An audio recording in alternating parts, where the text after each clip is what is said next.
On the 9th of September 2013, a now deleted Reddit user would post a strange but terrifying story to the subreddit TheTruthIsHere, titled, "There's a man I run into sometimes, and then I lose time. Today, he came to my door."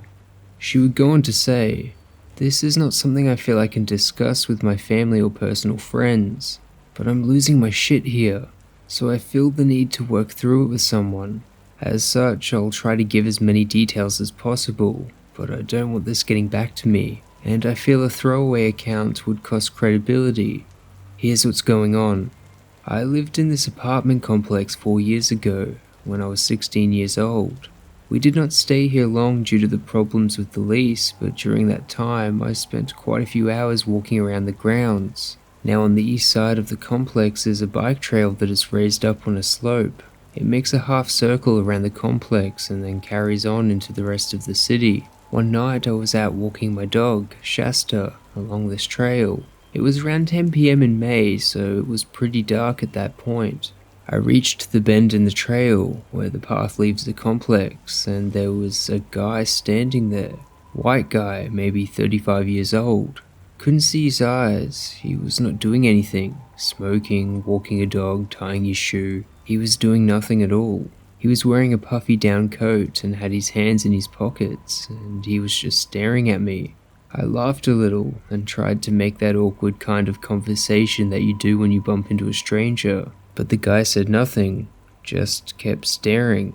So me and the dog sidled around him and walked on, but I eventually got nervous and cut through the trees to get back to my apartment without going on the trail again. I knew the way home from there, even without the trail, but here's the thing. The second I stepped off the trail, I can't remember anything past that. It was like I blinked, and suddenly I was in the hall inside my building, turning a key in the lock of my apartment. Fast forward 3.5 years, I was 19, 7 months pregnant, and moving into a new place with my fiancé. As fate would have it, we moved back to the apartment complex I lived in when I was 16. It was cheap, it was comfortable, and near where my fiancé works. We ended up in a unit 4 buildings down on the east side of the complex, directly across from the bike trail. A week into living there, I went to take the trash out. I would have had my fiancé do it, but I wanted to get off my feet, so I waddled outside to the dumpster. The dumpster, which is right next to the bike trail. I closed the lid of the dumpster, and after the bang of the lid, I hear someone talking.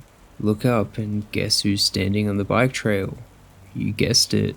White guy, mid-30s, and still wearing the same down coat. He had a cell phone to his ear, but not the new flat kind. It was an older flip phone, circa 2005 or so. Anyway, he was talking into the phone, and he sounded pissed. He was cussing at someone on the other end, someone named Lauren.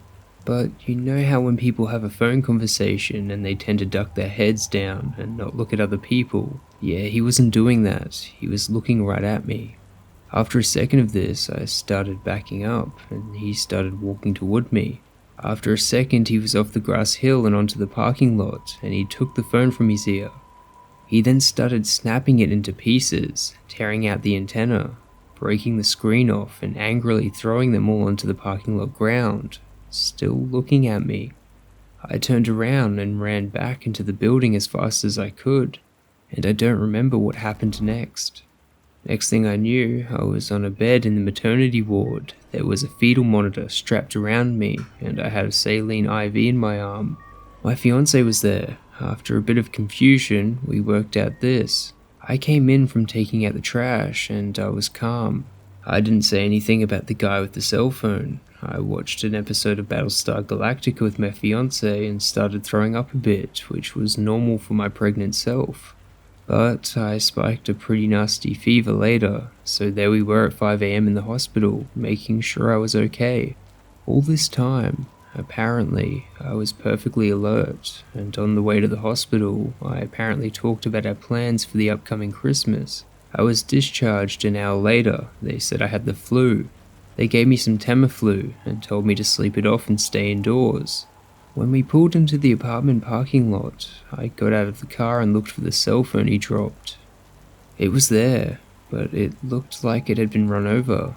probably by us, and it was cracked into a dozen pieces.